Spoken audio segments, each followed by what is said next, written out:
Welcome, everyone. I hope that you are healthy and safe and doing what you need to do to stay that way. My name is Andrea Ray, and I have the pleasure to serve as the President and CEO at the Seattle Southside Chamber. Thank you for making the time to join us today for our Women of Influence virtual forum. This copyrighted event is presented by the Seattle Southside Chamber of Commerce and may not be reproduced or retransmitted in any form without the express written consent of the Chamber. Thank you to our sponsors. South King Media. Scott and Teresa Schaefer have been tireless advocates for our community as small business owners themselves. They are dedicated to helping other small businesses grow, as well as keeping our community connected and informed. Scott is broadcasting this webinar live on Facebook so that even more people are able to watch with us and ask questions. And we are recording so that those who aren't able to join live can still access this information later at their convenience. For those of you joining on Facebook and you want to jump onto Zoom, you can go ahead and hit that link at the bottom of the slide or on the bottom of the Facebook broadcast. Thank you to our sponsors, our presenting sponsor, Alaska Airlines. Thank you to our event sponsor, Wells Fargo, and of course, again, South King Media. And now we have a brief video to play, courtesy of our hometown airline, Alaska Airlines. Megan, if you would do the honors and play that video. When we say take care, we mean it. As soon as COVID-19 hit, we moved quickly to implement nearly 100 actions to give our guests peace of mind when they fly. You'll see our commitment to next-level care in everything we do. And when it's time to fly, we'll be ready to take your travels to the next level too. Thank you for choosing us.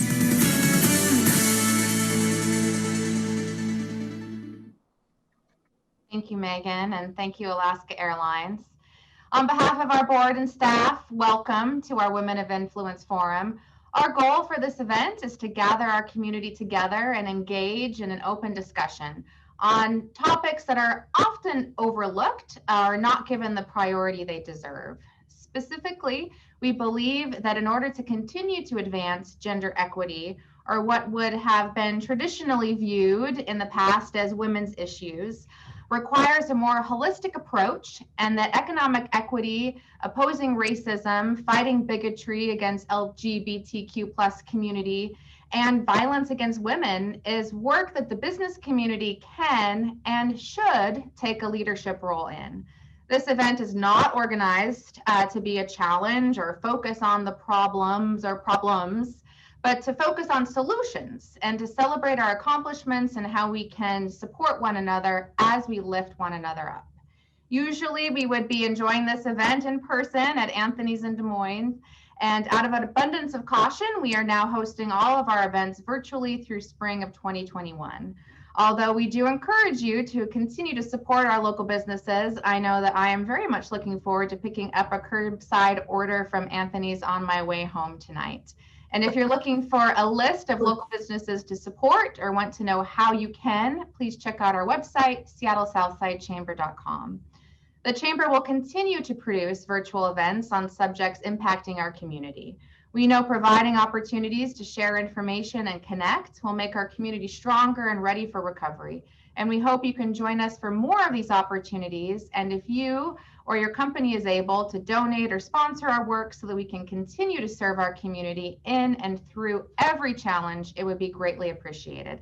Every little bit helps. Even a donation of $1 brings us closer to recovery. Thank you.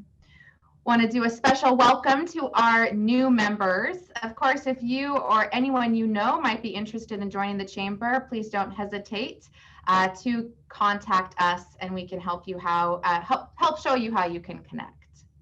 Just a brief overview for how the event will go today. After these welcoming and opening remarks, we'll jump right into the facilitated panel discussion, followed by an opportunity for audience and attendee members to ask their questions and keep the conversation going. So a couple housekeeping notes for those of you who are joining on Zoom. You can go ahead and type any questions that you might have into the Q&A function on Zoom. For those of you who are joining us on Facebook, please go ahead and type any comments or questions you might have into that comment section on Facebook, and then Scott will help facilitate getting those questions to our panelists through the chat here on Zoom. So again, we really appreciate that you have made the time to be here today, and thank you so very much for joining us. And now it is my pleasure to introduce our amazing panelists today. First, Senator Karen Kaiser, who represents Washington State's 33rd Legislative District, which includes a number of suburbs south of Seattle, including SeaTac, Kent, Des Moines, and Burien. During her tenure as an elected official, she has held several leadership positions in the Washington State Legislature. Those positions include chairing the Senate Health and Long-Term Care Committee and serving as lead Senate Democratic negotiator on the capital budget. She currently serves as President pro tempore of the Washington State Senate, presiding over the chamber where the Lieutenant Governor, when the Lieutenant Governor is unavailable. And in addition to these duties, Senator Kaiser also chairs the Senate Labor and Commerce Committee and serves on the Senate Health and Long-Term Care, Rules, and Ways and Means Committees. As the long-term chair of the Senate Health and Long-Term Care Committee, Senator Kaiser was a pivotal leader in passing and implementing healthcare reform in our state prior to and under the Affordable Care Act, and was instrumental in the passage of paid family leave during the 2017 legislative session. Senator Kaiser has an abiding interest in policies to help working families and improve women's economic security.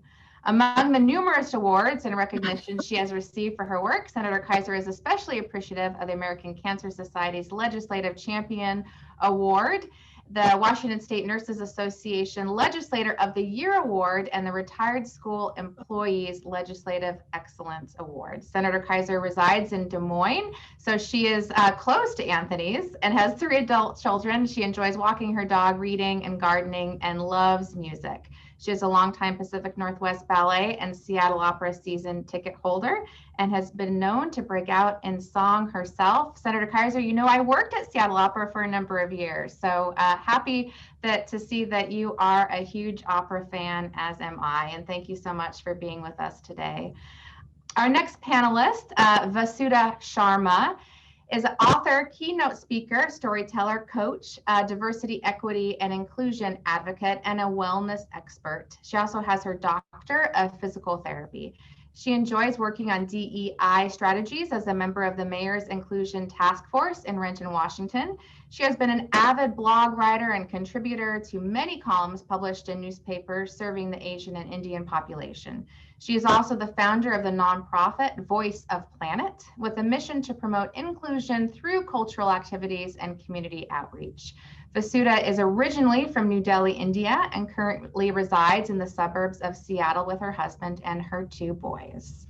Next, we're happy to welcome Sharon Williams. Sharon is a storyteller and executive director of the Central District Forum for Arts and Ideas. Aware of many hats, Sharon is also a playwright, filmmaker, solo performer, and producer. She has written and performed in several solo pieces and co-produced the short film, What About Us?, which has been screened at film festivals throughout the U.S. Sharon was recently featured as part of a solo fest at ACT Theater. Thank you for being with us, Sharon. And next, Jill Andrews is a Northwest native, originally from Walla Walla, now residing in the Seattle area, with over 26 years of experience in marketing and sales and tourism and hospitality. As of 2020, Jill is the Director of Business Development and managing social media and outside marketing for The Flood Guys, a water, fire, mold, and storm mitigation and restoration company serving Western and Central Washington. In her 26 plus years at Certified Folder Display, Jill developed 3 editions of the Pike Place Market Travel Information Guide and dedicated over 10 years volunteering as a board member of the Pike Place Market Governing PDA Council and on the executive board of the Pike Place Market constituency. Jill now serves as the communication chair for Destination Des Moines. Jill also serves on the City of Des Moines Lodging Tax Advisory Committee, board of directors for Seattle Southside Chamber of Commerce, and on the Highline College Program Advisory Committee. Over the last 6 years, Jill has put her design background and love of motorcycles to the test as she managed PR marketing for Steve Huff Motorsports and launched the E-Spec Race Cars brand for high-speed, tech-loving fans. Steve Huff Motorsports builds, modifies, and races some of the fastest vehicles in the world, including the only naturally aspirated 80 CI pushrod motorcycle to go over 200 miles per hour, the world's first and only 200 mile per hour electric dragster in the quarter mile, and racing the world's fastest pro-light hydroplane.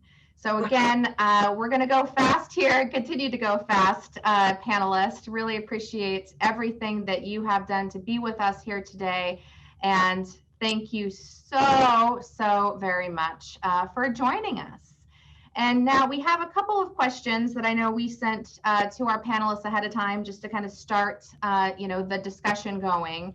And of course, this you're all here because you're women of influence in my life. I have met you, and and we have worked together in various different capacities.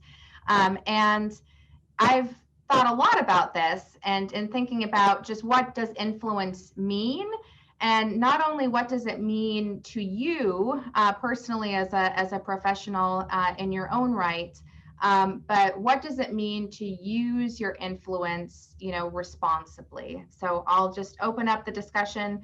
Feel free to go ahead and unmute yourself, and we can talk about influence. Well, I tell you, first of all, let me thank Andrea and the Southside Chamber for putting these wonderful forums together, especially during this awful pandemic when we can't get together in person. It's terrific you're able to put these technological Zoom things together so we can share ideas and plans, and we'll have a path for our future. So thank you for putting this together. And as to the question about influence, I think my biggest influence was as a mom of 3 kids, to be honest, because there's nothing greater than having that responsibility and privilege of becoming a mom. And I had a hard time becoming a mom, so it was really important. And my 3 kids are all grown up and healthy, happy adults, and I couldn't be happier myself about that. That gave me, I think, anybody who has to deal with conflicts and difficulties in a family as they develop, gives you the skills you need, believe it or not, to go to Olympia and be a legislator and make deals and make agreements and create progress for your communities. And it's just been the honor and privilege of my life to be able to do that kind of work on behalf of the 33rd District and this whole South King County community. Our South King County communities have a lot of challenges, and we have a lot of work to do to get treated equally and with fair opportunity by the rest of the county and the rest of the state. So that's one of my passions, and I will continue to work at it. And I've had some success at it, but I'm not done yet. Thank you, Senator. Vasuda, I see you have unmuted yourself. What does influence mean to you? Well, I want to thank you, Andrea, first of all, for having me here. I'm so humbled by everybody's introduction, and it's just amazing to have the wonderful presence here. I really think that's a great topic to talk about influence, especially with the time we are in right now. Influence is the key, how we can use it. I have written a book on leadership, especially a book based, because I talked about the leadership gap for women of color. So my answer is more in that perspective.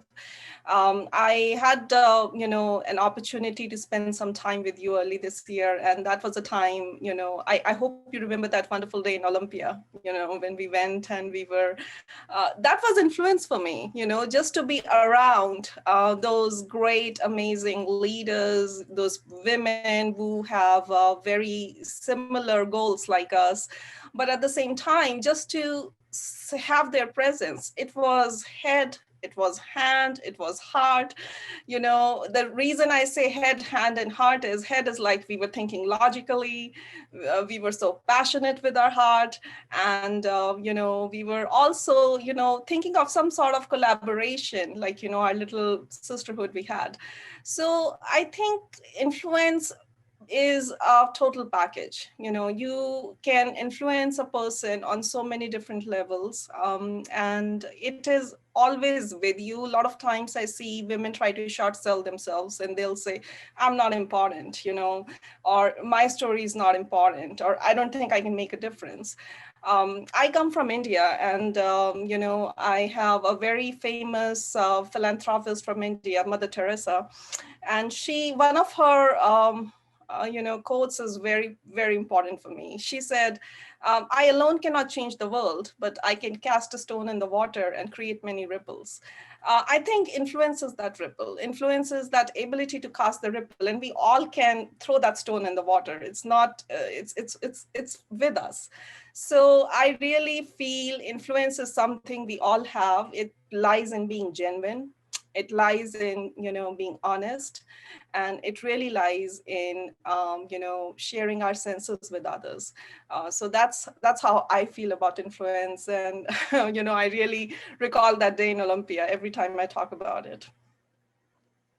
Yeah, I appreciate that, and I think that there's a generosity that comes with, you know, sharing influence, right? And you know, and I think that at the heart of, you know, what is the responsibility to, you know, leverage your influence, it's, you know, to help lift, you know, other people up. And I think that was what was so humbling, you know, for me that day, you know, in Olympia, is just how open and how, you know, gracious, you know, people, you know, were, and, you know, Senator Kaiser included, you know, willing to make that time, you know, and create that space, you know, to lift up, you know, other people. So yeah, I appreciate that very much. Absolutely. And I would like to add to all of that. I did write down some of these notes when we were in advance, is that beyond our, you know, as women, we do have a sphere of influence just naturally in our demeanor and dealing with our families. But beyond that, now as we move forward, especially right now, I think our influence is almost in recognizing our own achievements and our own importance in the world, and how we can help steer the future moving forward past this pandemic, and seeing our own vitality and well-being and protecting that in our sphere of influence around us. So using our influence to create a more symbiotic and healthful community in business is definitely potential now that it's on a level, because everything's kind of gotten the reset button almost, that we can now use this influence that we have to create new boundaries for ourselves and our own health and well-being, and teach others how to do the same in a way that I don't feel I have had in the past, and I really feel I do now moving forward, that because everybody is kind of feeling the pressure of giving more mindfulness to kindness, and more mindfulness to well-being for each of us as individuals and our extended sphere of influence. So using these tools that we have that both Vasuda and Senator Kaiser have mentioned, using those tools now to, in our business life and in our sphere of influence, to really make progress towards inclusivity, diversity, a standardization of pay for all. Oops, you muted yourself accidentally, Jill. But I think you were just saying that, you know, there's a responsibility and a standard that we can, yeah. Yeah, a standard, and creating that space where everyone now comes through with diversity and openness and achievements on the same pay level too. Hopefully that we see that moving forward from here on as we set new boundaries for ourselves. I definitely agree with everyone on the panel. And the one of the highlights of this time is that everyone does get a voice and people are willing to listen, unlike they've listened before. So some of the things that different people are saying have been said before, but because we had to come to a standstill and people aren't moving as much as they used to move, the influence is greater because people can actually take the time to listen and be as they take care of themselves and they take care of their family and they try to move in this new space. And I'm actually one of those people that that that y'all referred to as like not claiming it, right? Not really thinking that I have influence. Um, but I do feel as though as leaders and in leadership positions that my job is to treat my staff and the people that I come in contact with the way that I want it to be treated as I was coming up. And so not necessarily doing things the way it's always been done just because that's the way it's always been done, but taking the time to blow those systems up and say, how do we make it right for the people right now? And that's where I think the greatest influence can come in at, is just saying this hasn't worked for years and we know it hasn't worked. We just been doing it because we've been trained to do it that way. Something as simple as right now, commuting. I grew up in North Carolina. My mom commuted, my dad commuted, everybody commuted an hour, half an hour away. I did the same thing when I moved to Seattle. I commuted. I commute. And then you tell me to slow down and work from home. And now I'm like, wait a minute. Do I have to be in the office every day and be in my car for 2 hours a day just driving? Or is there a better way? And I think that's where influence come in. That is life experiences reshaping us to really think about how we move throughout this space, and being positive and trying to get people to think a new way and really adjust to that.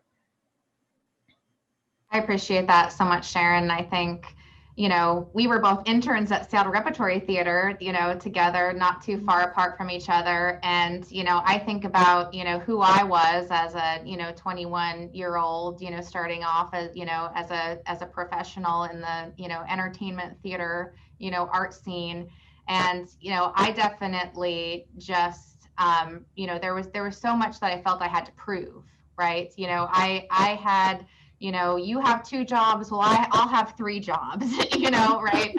You work 10 hours a day. Well, I'll work 16 hours a day. And, Jill, you were talking about, just that sense of boundaries, right? And I think, as women, our boundaries have always, been perhaps maybe a little bit more permeable, right? As we try to navigate the space between, home and work, and, we try to, do all things and be all things, for all people.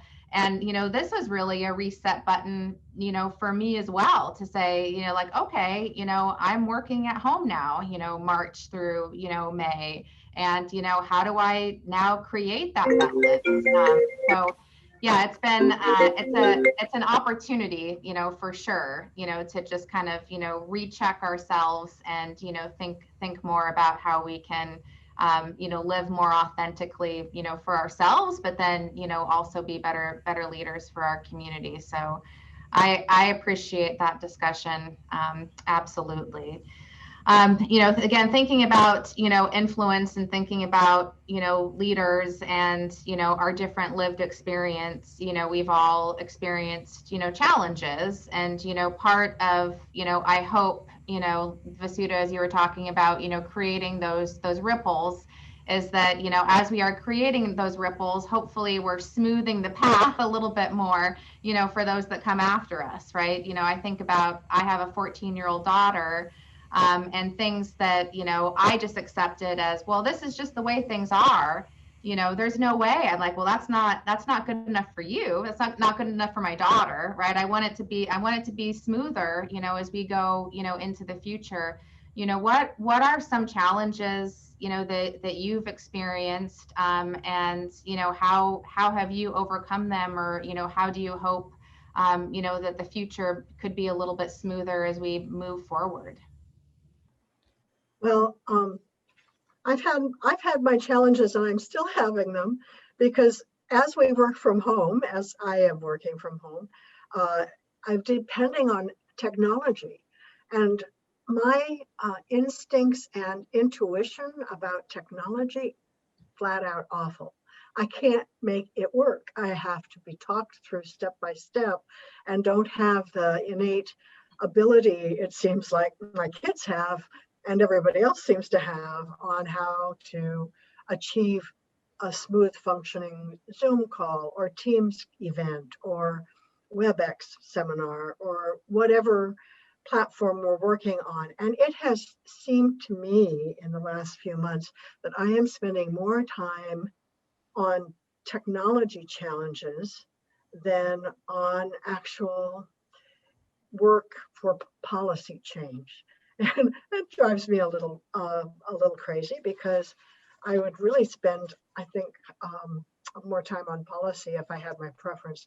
Nevertheless, challenges are what make us grow. So here we are all together on Zoom and having a very productive conversation.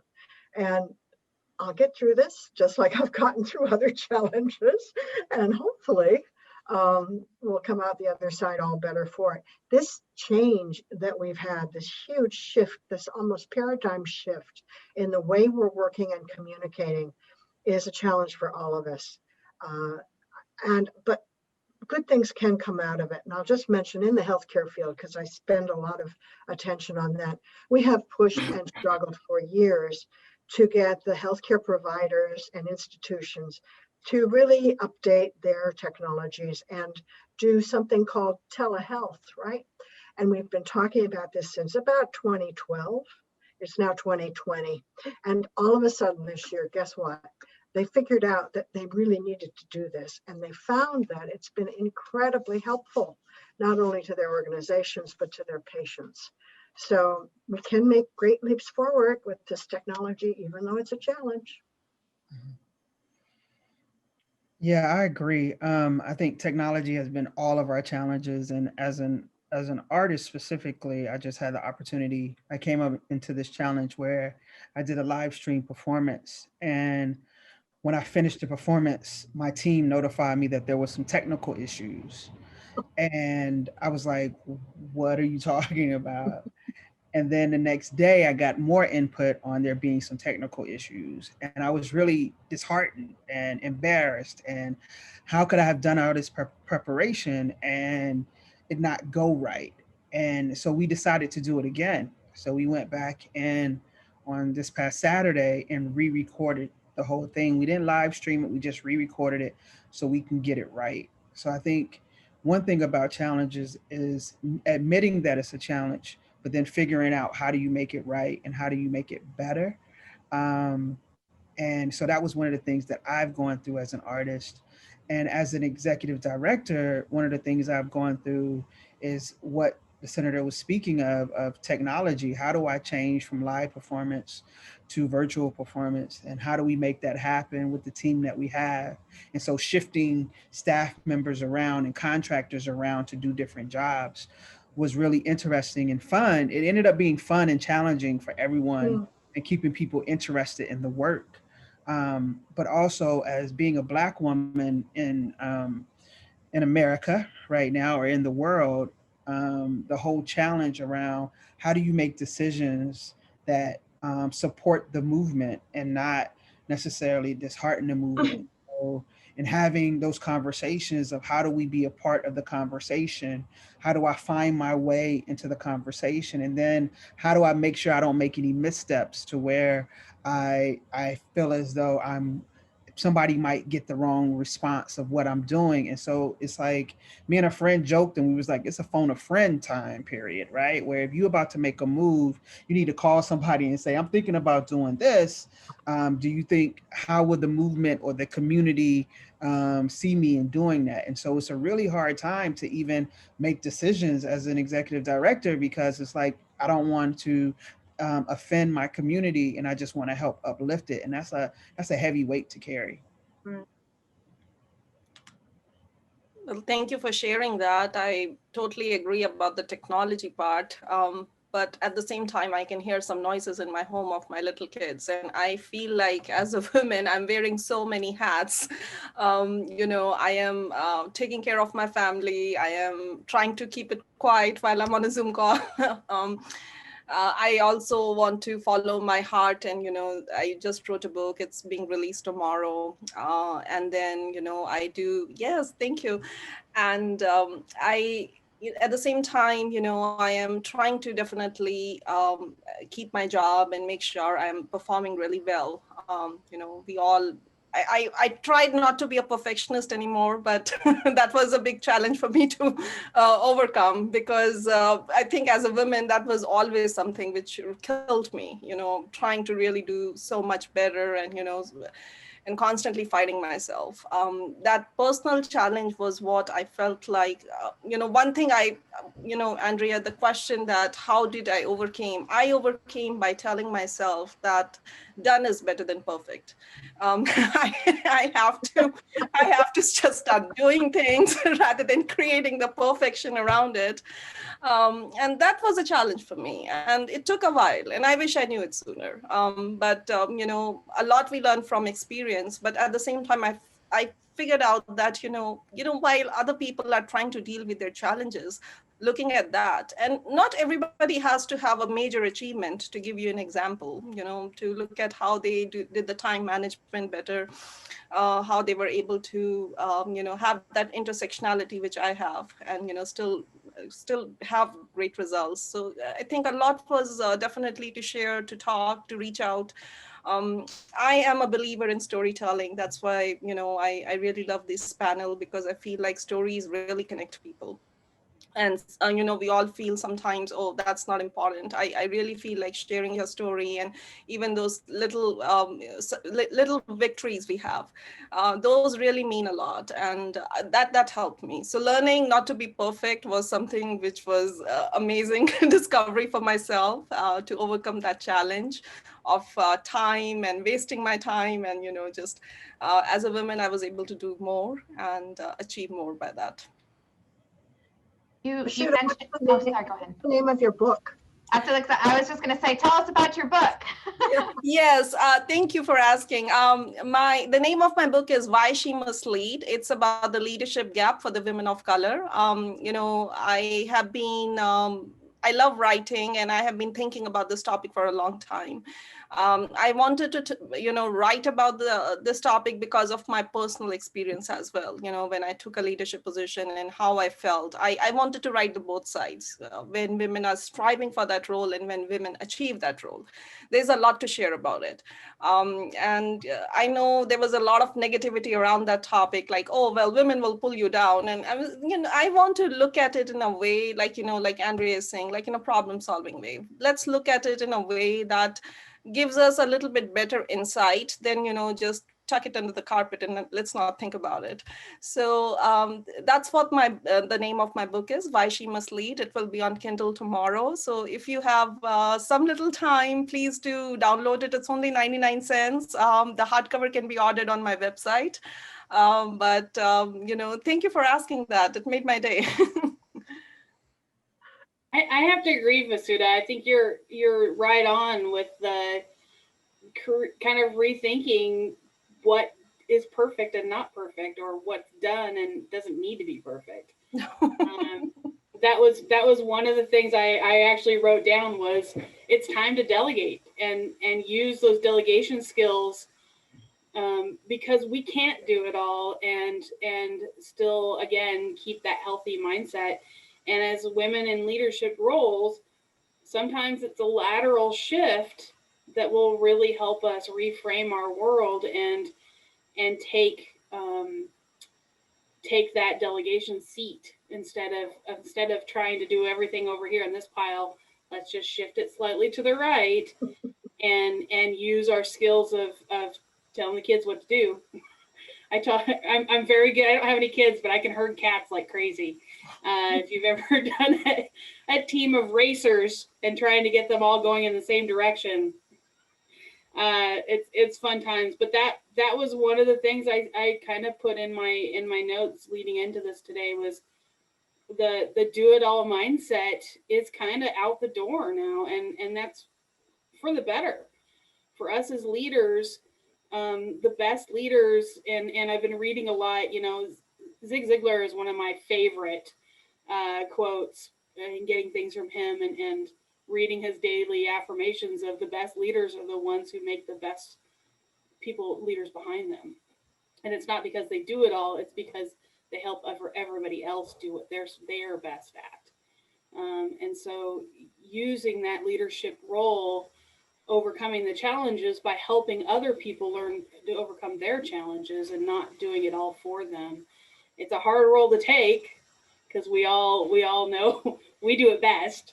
But nobody else is going to do it best if we don't allow them to and give them the space and to grow on their own, just like with kids. And so as a female leader and taking that role, we're all female leaders every day in our lives, and all the people we touch daily is a part of the conversation. And I continue to look forward and am so inspired by the women in my life and seeing what they've achieved in this last 6, 8, 9 months. It's kind of incredible and inspiring for the future. I'm very, very excited about this panel. And I will be buying Vasuda's book. I'm very excited about that. But supporting each other now, I think is almost as vital as it has ever been, because this is the time that reset button is here for us to now take the stand and move to the front of the pack. So I'm very excited to see as things continue to progress. And I think those were my biggest notes. Yep. That's perfect. I really appreciate that. I think, kind of being, the type A, overachiever perfectionist is something that, I'm going to probably be continuously recovering from for the rest of my life. And the greatest thing, challenge that I had was just that, overcoming that fear of failure, right? It's okay, if it doesn't go well, that first time. And Sharon, talking about, you did something amazing and, combined, live performance with technology. And, maybe it didn't work out, the way you had hoped it would work out, when you, started out. But you were able to learn from it and grow. And, I bet even more people are able to, experience that performance now, that it's recorded, right? So it's trying to, think about how can we not let fear of failure, hamstring, what that is that we want to achieve or we want to go after, right? And so I know that's something that, that and my boundaries probably I'm going to continue to work on for a number of years. So I really appreciate that discussion. I'll keep reminding you, Andrea. I know. I mean, that's so important to have community around you that you can depend on to do that for you. Like, I know I wouldn't be doing the things that I'm doing if I didn't have a group of people around me that's like, Sharon, what are you doing on that? Sharon, how are you doing on that? Sharon, are you taking care of yourself? Sharon, how are you feeling as a human today? So if nothing else, everyone should at least have a network that they're really close with that will check in and make sure that they're being human. And if you don't, you can find it in the chamber. We will help you. That's what we do here at the chamber. I think Andrea can recall, we used to call it kitchen cabinet. It's that works very well. Yes. Absolutely. Thank you so much. And so, again, talking about, leadership, talking about influence, talking about overcoming, challenges, certainly, for us at the Chamber of Commerce, we want to lead, our business community and take an active role, especially when it comes to advancing equity. And so we've had many conversations and many discussions, throughout committees and, events about, what can we do to advance equity? And, how can the business community, take a leadership role? And so love to just, throw that question out and get some suggestions on, what that looks like. I know sometimes, it can be a little of a, it's a difficult topic, right? I know we were in a meeting the other day, and someone, talked about, well, we have to focus first on gender equity before we can focus on, racial equity. And it's like, well, but why, right? Why can't we just focus on advancing, all equity, right? And, how do we go about doing that? And, what is the role or the responsibility, of the business community, to lead, within that space, and how can we lead in that space effectively, and efficiently? I want to answer it in with an example. I don't know if you recently recall that Beyonce was invited to do a commercial for Reebok. I don't know if everybody can recall that. So she was invited to do that commercial so that, it definitely goes out to people of color and, to different communities. And when she was invited to discuss about the commercial, she figured out that the people who were on the decision-making table didn't look anything like, she was invited to do to. So none of them looked like her. And she was like, I am not going to do the commercial of a company where the key leadership or the decision-making people don't even look like me, and I'm trying to sell the product. So that's a huge example. And later then she went to do the commercial for Adidas. And, it really, I read about it in Forbes. And I think that's a very good example for businesses that, just hiring people from different walks of life is not enough. You should definitely give some key decision-making positions to the people who look like your consumers, who are your, who you are trying to reach out, because then you really are being fair. You're really trying to represent them. And not only that, you are also making sure that there is a good training about unconscious bias. I do believe that exists. Unconscious bias is not like, you're constantly trying to avoid a particular race or gender, or, but it does, somehow play a role when people are trying to do hiring, when people are trying to help advance, their employees. So I think it really starts from the very beginning. It really starts from not only just hiring, but what rate are you promoting? Are you considering everybody fairly? These talks and discussions, diversity is for everyone. It's not only for just few group of people. So I think really pushing that agenda is important, and sharing these examples where, the kind I shared, it really helps businesses understand the importance, that why they need to have those, people who represent the population they're trying to reach out to. So that's, I think, it speaks volumes to business, because it really helps to, get their ideas circulated, and, it looks more, the term I use, it relatable, you can relate to it better. So I just wanted to share that. I found it very interesting.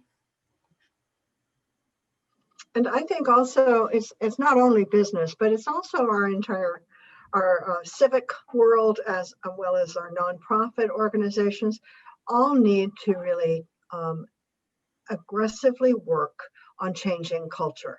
It isn't something that just happens. It has to take real thoughtful action and ongoing work to make the culture change and to turn the very slow moving, sometimes it seems, situation around. I know in the political world, which I'm most familiar with, we have really made a change in outreach and in recruitment of candidates, trying to reach into our communities and bring forward real grassroots leaders who speak for communities that are unrepresented. And we've been able to just get started this year. I think it's going to be a tremendous year, considering there's an election next year. We shouldn't talk about it, but look at the results after next week and see if we haven't had some success. When I walk in the halls of the legislative building, you see all these photographs of century of leaders in the legislature. And up until just a few years ago, they were all men, all white, nearly all had beards. And, it's just overwhelmingly patriarchal. And if you're not at the table, you're at the meal, you are the meal. So that's kind of the cliche you hear. So we are really at the point where we have to recruit and advance and empower and to encourage all new entrants into our political, our civic, our nonprofit organizations. And I think I really do believe, once we are able to have inclusive, diverse leadership, we have a more powerful, more successful, more profitable outcome at every level. Because we're talking to the whole community then, not just to the slice that is privileged and expects to be served.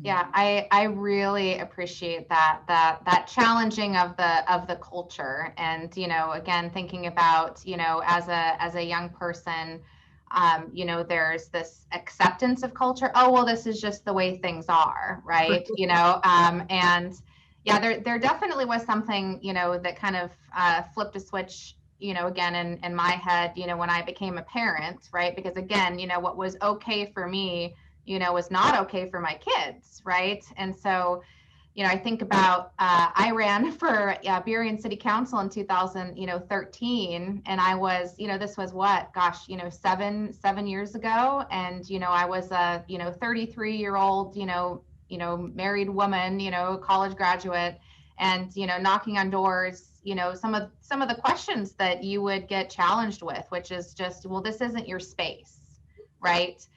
You're not ready for this. This isn't, you're too young, you're too this, you're too that, right? And you just accept it, like, oh, okay, well, if you say so, then that's the way it is, right? That's just the way the world is, and I just have to accept it. And I love what you said about just being more intentional, especially within that political culture, changing that political culture. Making it more accepting, making it, easier for people to, enter into that world that, is a challenging culture, right? Mm-hmm. It is challenging. So I appreciate that very much. I also think you have to be willing to break down the wall and listen. Some businesses have access to people that may be not at on level C, but on level A, that they could actually hear from, that will tell them the truth, but are scared to tell them the truth because they feel as though there will be some type of retaliation against that. And so you have to create a safe space within your organizations and your businesses to allow people to be heard. And then when you accept to bring in new people into spaces, you have to wholeheartedly bring them in and be fair, and not just bring them in to meet a quota.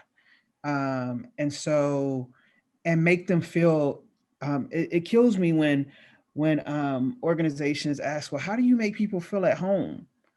And I was like, I say hello when they walk in the door. I check on them while they're in the space. I treat them like I would treat them if they came into my house. And so it's just being open to that, to listening and hearing the hard truths about your organization. I spoke to an executive director for another theater. They wanted my real take on their organization. And because we were friends, I was like, all right, you ready?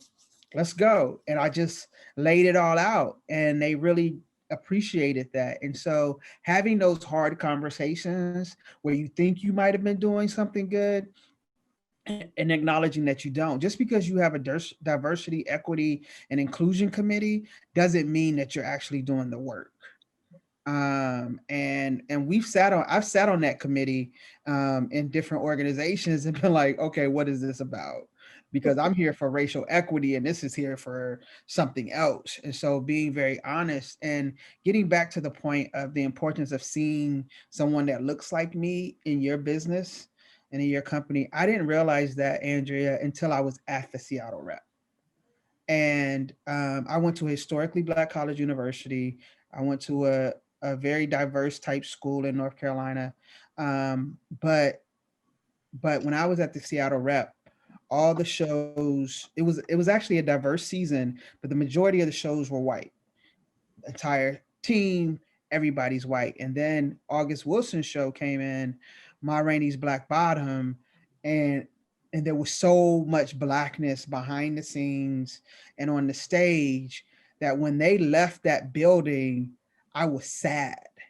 And I didn't realize how much, and I was already happy about being an intern at the rep, but how much happier I got when people that looked like me was in the building daily.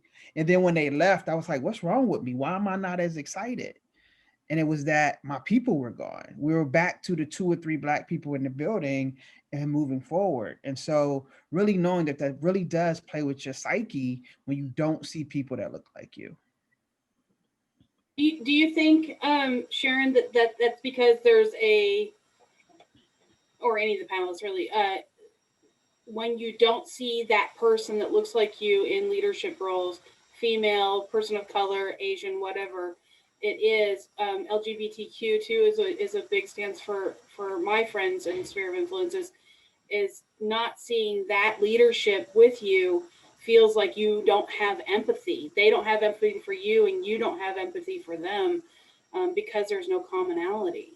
Is it empathy, the word we're missing in some of these conversations, as well as the hard conversation is the empathetic voice? Yeah, I think empathy is a word that we're missing. And I think really relying on that and treating people and doing it in a way, because what we get in trouble in the arts because we'll put all of that stuff on blast, right? In trouble in all the best ways, though. Yeah, it's like, so this organization would do a show and they have an LGBTQ staff, and it's like, we have an LGBTQ staff, blah, blah, blah. This whole show was LGBTQ. This whole show was Latinx. And then that's where they lose everybody, right? Because it's not really empathetic. It's just checking the box. And so you really have to be able to relate to somebody else's experience, or at least consider their experience and the decisions that you make and how that would make them feel. So the best thing for businesses to do is use equity as the same way they use their mission and vision. If I could, I think it's really a old-fashioned word, consciousness raising. It really, we need to just open our brains, because things get done, and that's where systemic racism and systemic sexism is involved. Things just happen because that's always the way it's been done. So when we had the initiative to allow retail marijuana stores, it was voted by the people and was given to the Liquor and Cannabis Board to establish the license process and requirements. And they followed sort of standard protocols. And this is like 6 years ago now. What they wanted is they wanted license holders to have equity, financial equity, a lot of it. They wanted license holders to not have any arrest record, any convictions, any intersection with law enforcement whatsoever. And they wanted them to have a good bank, banking arrangements that could be done outside of the FDIC version because of the federal laws. So those people who got licenses were virtually all white male. So we now have a system, a new industry, which is completely dominated by one narrow slice, and we need to figure out how to make it more equitable. So we did pass legislation to establish a social equity task force to come up with a new approach to how we distribute licenses for retail cannabis stores.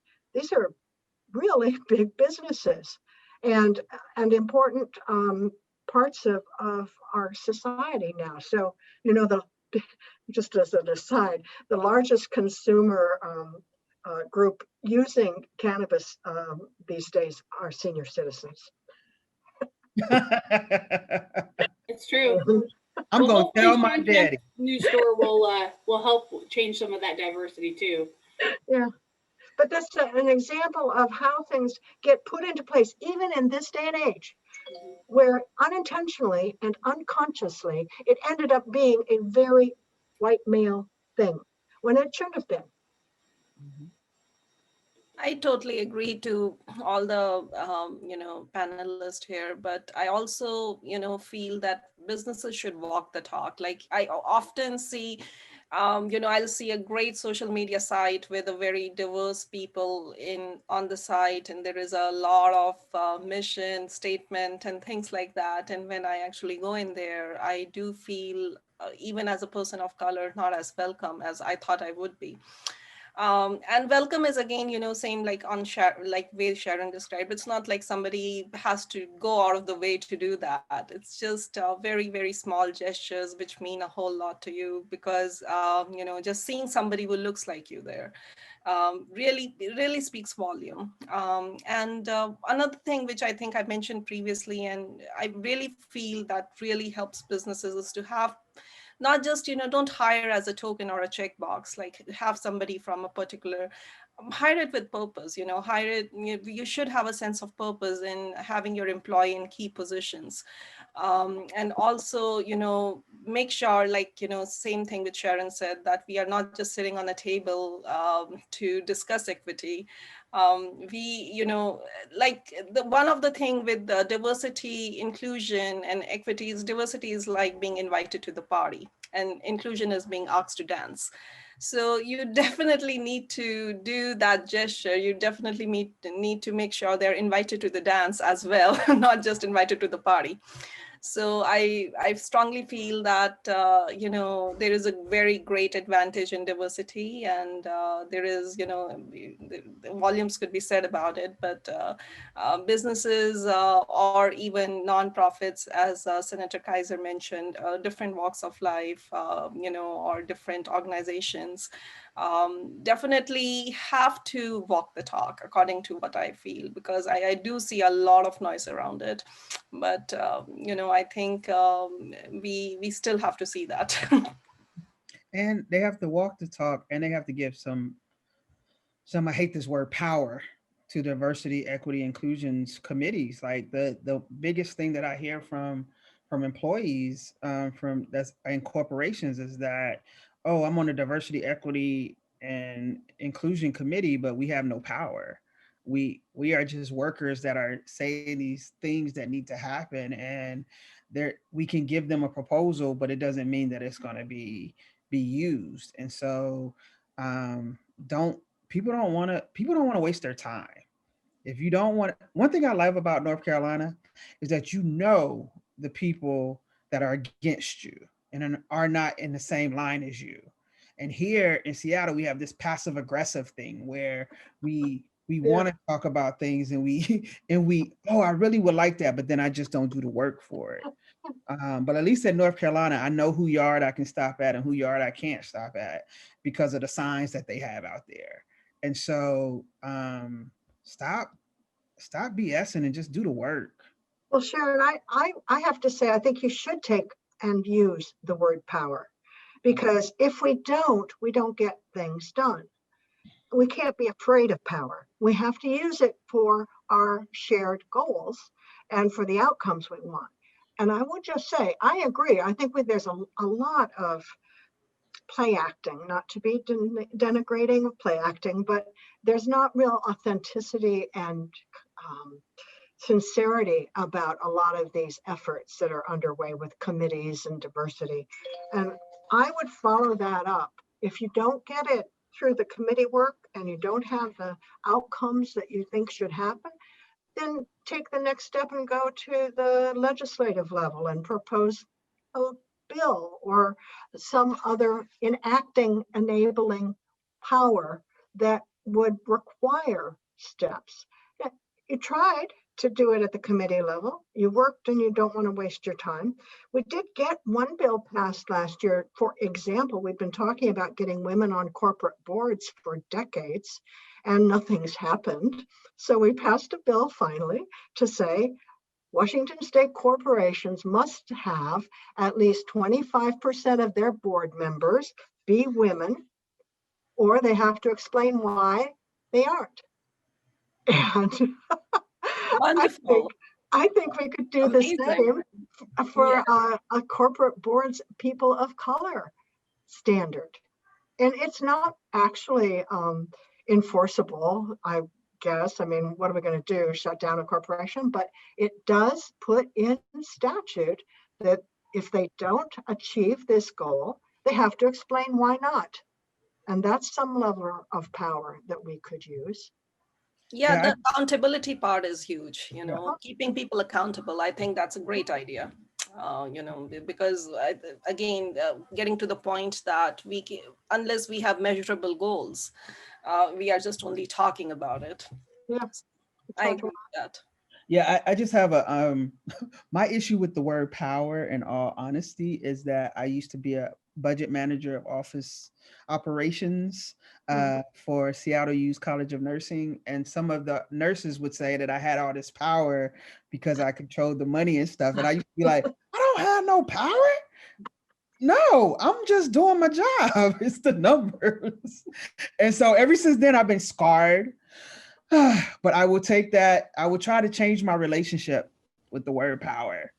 And I've been out of that job for over 8 years. And so that's just a way too to say how we scar people, right? Like I got scarred about the word power because all these nurses that didn't look like me thought I had all this power.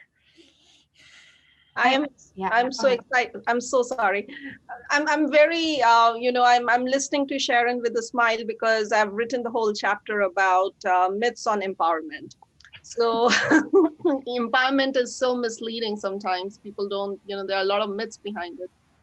So that's why I was smiling. And sorry, I didn't mean to interrupt, but. No, I think that's great. I think, again, having served both on, I think about all the different committees, that you can serve on, in a company. And yes, lots of companies have equity, diversity, inclusion committees. I know I also served on a safety committee. And I think about, even just in those two different committees, how different they were, right? The safety committee, we could pull the fire alarm anytime we wanted and do a fire drill, right? And then be like, you weren't ready, you weren't ready, right? And there was like some accountability to that. And like you said, Senator Kaiser, some power, with, the safety committee can call the fire drill. But, what can the Equity, Diversity, and Inclusion Committee do? Where's our fire drill? Where's our pull for equity to say, we need to do a systems check, right? And I think that when we're looking at, any plan or any action as it relates to, that EDI work, it's like, okay, well, show me, just like you show me your evacuation plan, right? Show me how, we're going to all get out of this, building alive if there's a fire. I mean, that's, in so many ways, our culture is, on fire, and, the way that we can bring, peace and safety and understanding is, through more equity, diversity, and inclusion training. But again, it's making sure that there's measurable, actionable, results associated with that work. That's really, otherwise it's just fake-witty, right? Right, fake-witty, good name. Perfect. We have a chance to kind of go to our attendees who have sent me a couple questions, and so we'll have open this up just to general Q&A. So just a reminder for those of you who are joining us on Zoom, you can put your questions into the Q&A function or into the chat. And for those of you who are joining on Facebook, go ahead and type those into the comments section. So 2 questions here I have available. One is, any advice for our male allies out there? How can men better support women in business? Oh, that's a great question. I have, again, getting back to my book, the risky business of a male ally. That's the chapter. The reason it's risky is because if you don't know what you're doing, it's hard. It's definitely a challenge to understand. I think male advocates are a huge assets to female because there are two reasons. A, they are in great numbers, and most of them are in a decision-making table. So it definitely helps, women to have the male allies. One of the way male allies can definitely partner with women is, something which I'll steal from rest of the panelists is listening. I really feel, and don't assume things. Definitely, you should have a very frank and fair conversation, a safe space. I feel like women are very, they appreciate that. The second word I would use is empathy, because if you don't understand it, empathy is feeling what other person is going through. If we lack that, any amount of listening will not help. So first of all, those two qualities are very, very important. If you are taking the role of a male ally. And I think another parallel role for a male ally is to recruit more male allies, so they shouldn't be always threatened that, oh my God, I'm going to be so outnumbered, I shouldn't even talk about it. They should always be trying to have more people, who understand the agenda. So being a little bit more of like, you have to really take it on yourself. I think that's a very, very important role for a male ally. And unfortunately, we don't have, community college course for that, but I really feel that it's mostly it's not an impossible task to do. It really begins with some listening, some empathy, and then definitely feeling very strong about it and sharing sharing what you have learned with others. I think this question is for Jill. I'm so sorry. I didn't mean to jump on. No, you're fine. I was just thinking about Jill the whole time. Like, you're in the most male-dominated type fields. Like, what are your thoughts? My big thing that I find is that I have to be the loudest voice in the room sometimes, and that comes from my theater background and being able to have that give and take. But sometimes you really do have to own your voice, and it's not always easy. I do have people that I interact with that they simply are unable to interrupt somebody, even though they have a voice and they need to use it and they have a point of view that needs to be shared. It's not easy. So speaking to our male allies is to remind them that one, we don't need our problems solved all the time. Sometimes we just need to be heard and have that sounding board that they have all the time, but we're sometimes trapped in our own minds of the sounding board is our own head. And so using that voice and finding it, I'm a big advocate for women taking, if you can't do theater, then taking speech classes, taking those public speaking classes, taking that moment that teaches you to take your verbal pauses out of the conversation, the ums, the ahs, the I'm not sure. And then also taking out the disclaimer words. I spoke with somebody recently and they were supposed to give me their 10-second elevator speech. And I heard, we're probably the best at this. We're kind of, all these detractors own it. That is a big thing for us as women. And I know that's the flip side to the conversation. That's putting the person that needs to be owning their own voice and trying to make it them more empowered, where the question was about how our male allies can help us. But we have to start with us and then get them to work with us as well. But and that verbal pause, dang, I hate those M's. So we taking speech classes, taking a theater class, doing, something that allows us to pull voice and give us ourselves stance. I'm a large person. I take up some room in the room, and that sometimes also uses that power. So understanding that men can sometimes intimidate women by physical space, but in addition to their voice space, and not allowing us to complete our thought because they're trying to help us fix something. Let us talk. Let us take our space. Give us the physical and the mental space to complete that thought in whatever way possible. And then us as women being able to own our voice and speak up and say, no, I need you to be quiet now so I can speak. And then we can share. And that's not an easy thing for a lot of people to do, not just women, but people who aren't able to or used to owning their voice. I have it. It's natural. It's an Andrews thing. And I have a theater background too. So I don't have a problem with it. But I see it in other people. And us as women who do have voice and big voice, and Sharon, I know you're with me there because I see you, that we stop people too. We see somebody and we need to catch ourselves and catch the people around us and say, no, that person was trying to say something and we need to let them say it. That's our role in this, is having that empathy for everyone in the room or everyone at the table to give them voice, regardless of what that diversity is. That we need to protect the smallest voice as much as the largest voice at the table. I totally agree with Vasuda and Jill. I mean, allies and getting that confidence to be in the rooms. And one of the things I've asked for myself was to put me in rooms that I was uncomfortable in. And so by putting me in those uncomfortable rooms, I I, I became stronger and stronger in what I know and what I believe.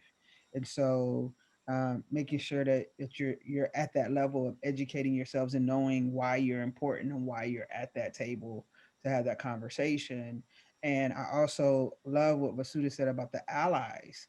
I even as being at a table for as a Black woman at a table and sitting around and seeing nobody that looked like me, I don't want to have to bring up the misjustice of not hearing my voice every time. I don't want to have to bring up the woman issue every time. I don't want to have to bring up the Black issue every time. I don't have to want to bring in the youth issue every time because I got nieces and nephews.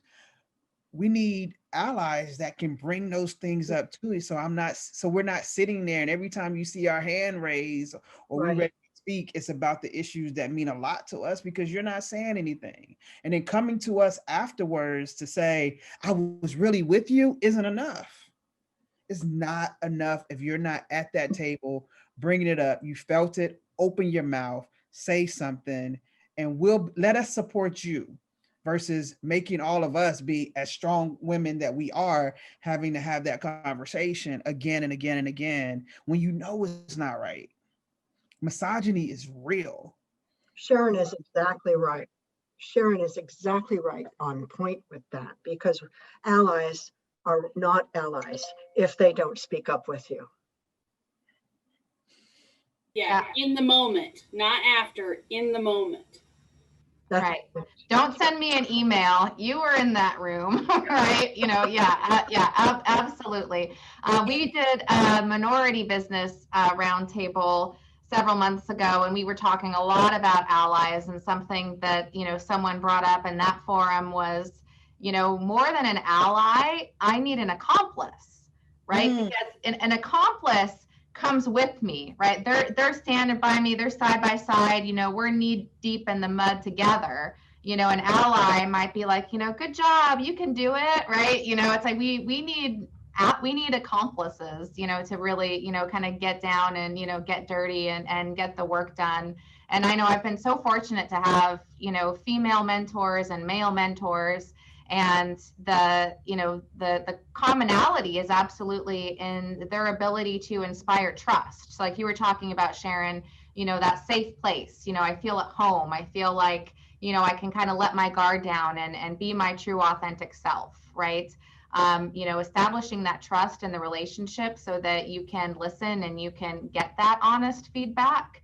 That's so crucial too. So when we start talking about, allies and male allies, it's, taking the time to build that trust, taking the time to, have that feedback loop, and to speak up. So yeah, I appreciate all of those points.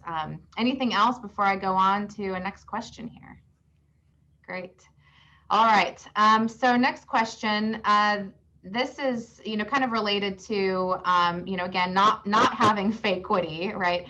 But what are some effective outreach or recruiting methods in, diversity and inclusion, for hiring practices?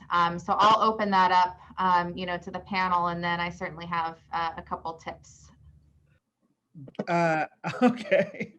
I think recruiting is getting outside of your network. And one of the things that happens, and I run a nonprofit, so one of the things that happen in the nonprofit world is that when you recruit for your board or something, you're recruiting your friends and things of that nature, and you have nobody in your circle that doesn't look like you. And so getting outside of that comfort zone and really getting out there to meet different people, to invite them in, I think that helps.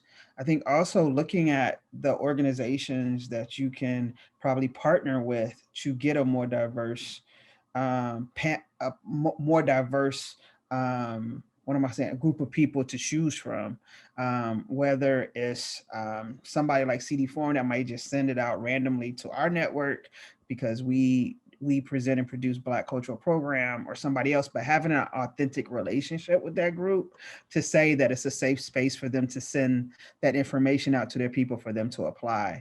So you really have to rethink it, and really it's about relationships and how you connect those relationships to bring in new people. And there's also other things like the United Negro College Fund, there's HBCUs, there's different groups that you can, there's LGBTQ groups that you can just rely on and help get the word out beyond your network. And asking that question in the process, does this group of folks that we're moving forward, did we have a diverse pool to pull from in the beginning? My big thing is also removing assumptions on what you think that role should be. I deal with that a lot of, don't assume just because that's who you've seen in that role is who can do that role.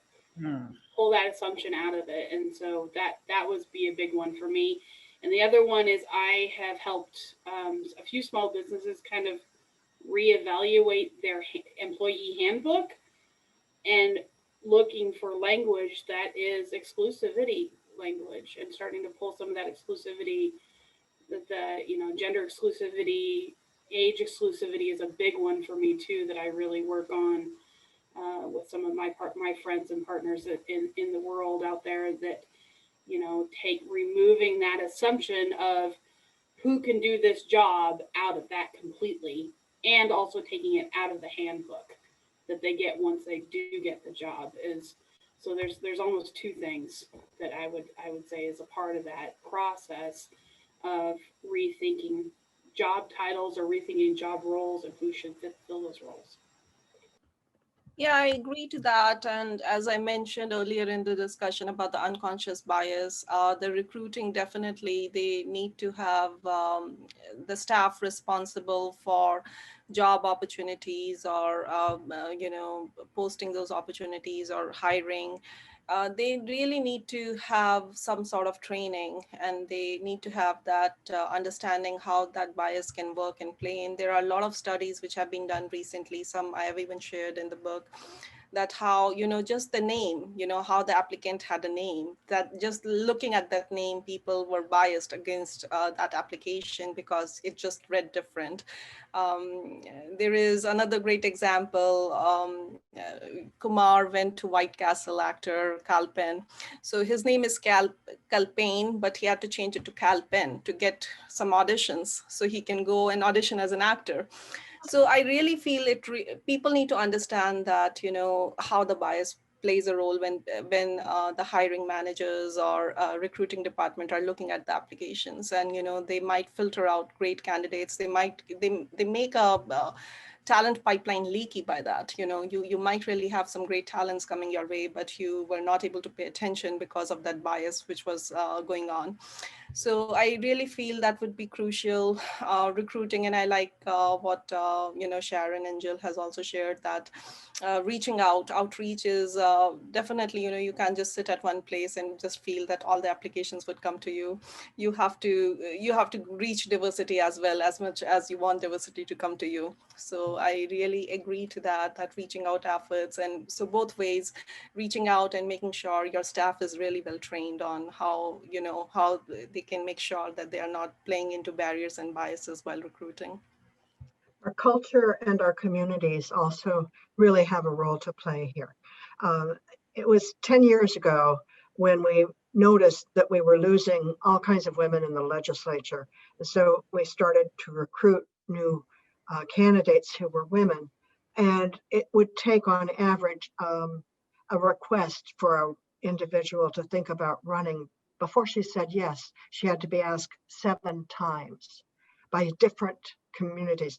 That has changed. There's been a culture shift now. And I don't know exactly what the trigger is, but I think there was a trigger probably in 2017 or 2016 that really created this I can do it attitude among the women's movement.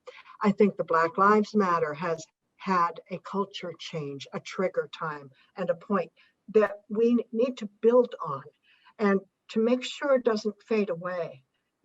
We had a women's movement back in the I don't want to go back that far, but we had one, but it faded away, and nobody wanted to be called a feminist after that, for years. We had a Black Power movement in that same decade, and it too faded away. So we need to make sure we build an infrastructure so this culture change remains, and the culture and the community endorse that change. I appreciate that, Senator. Yeah, it's a good reminder that, this is a marathon, not a sprint, right? And so, we just kind of need to keep moving forward. Absolutely. And Vasuda, you hit on one of the things that we talk about when we're talking also with small businesses, that, if there's a gap, in their equity goals and their practices, we absolutely encourage them, like, well, take away the name on your application, right? What happens if you remove the name and the gender and you just look at the skills, right? It's amazing how, that can shift, because again, as you said, there are these kind of unconscious bias that might occur. And then also statistically, as women, when we look at a job description and we think about applying for our next position, we will not apply if we don't have all the skills, right? Like, oh, well, I type 68 words a minute, not 72. So I'm not qualified, but a man will look at it and say, like, well, I'm qualified. I have 2 of those skills. Like, here we go. Right. So there's a little bit of that, like you said, cultivating that confidence, and focusing in on that. So it happens from both sides, as you said, the outreach and the encouragement, for women and people of color to go after those leadership positions, and then also for, businesses, to create the space and create the trust so that, people are truly welcomed, into that culture and into that space. And I know, Senator Kaiser, you have to leave at 5:30, so I want to, just wrap up Q&A here and give you the first chance just to, give us any final thoughts that you might have, because I know you have to leave pretty quickly here before we close up. Thank you again, Andrea, and Southside Chamber for providing this forum. I think it's really been a productive conversation, and I very much appreciate being included in it. And I am going to read your book as soon as it comes out tomorrow, or get access to it. I don't know if I'll read it tomorrow. That's terrific to know you're there. It's great to know, Sharon, you're performing and virtually, so you can send us your performance information too, please. And I think the connections we make are something that we have to nurture as well. So thank you. I think it's been a robust discussion.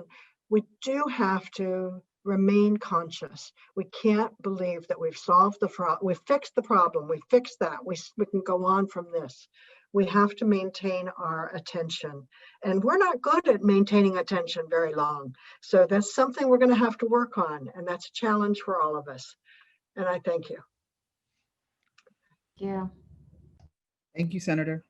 Nice meeting you. Good to meet you all. Perfect. Thank you all. Any other final thoughts anybody wants to share? That's good.